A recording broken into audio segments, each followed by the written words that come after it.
Et on va terminer avec le câble. Beaucoup de mauvaises nouvelles semblent déjà intégrées par les marchés. Oui, alors du côté britannique, hein. Alors on a les perspectives donc d'un budget au Royaume-Uni qui comprend des mesures d'austérité fiscale et les risques de stagflation, hein, qui pourraient bien gêner donc la Banque d'Angleterre pour soutenir l'économie britannique, hein. Alors maintenant, comme vous le dites, toutes ces mauvaises nouvelles sont déjà intégrées par les marchés. Et finalement, du coup, ça pourrait être une opportunité pour acheter les points bas donc sur la paire de devises, hein.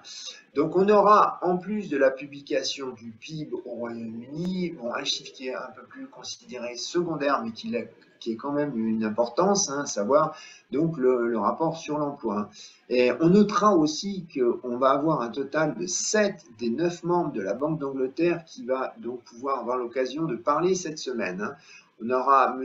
Bellet, donc le gouverneur de la Banque d'Angleterre, qui va participer à une discussion au coin du feu, comme on dit, donc au meeting annuel de l'Institut donc de la finance internationale aux USA, hein. Donc voilà. En tout cas, si on regarde le marché des swaps des taux d'intérêt, donc comme la BCE, eh ben, le marché n'anticipe donc toujours pas de baisse du taux directeur de la Banque d'Angleterre d'ici la fin de l'année, hein. Alors, côté analyse technique, on a un support, je dirais un 32,60, hein, donc le câble a rebondi donc vendredi dernier donc sur ce support qui était à l'origine une résistance qui date d'août 2024 et qui a servi ensuite de support en avril-mai dernier. On a plus bas encore un 31,40-60, donc c'est un ancien plus bas de mai 2025, hein, qui a été rejeté à nouveau violemment en août dernier.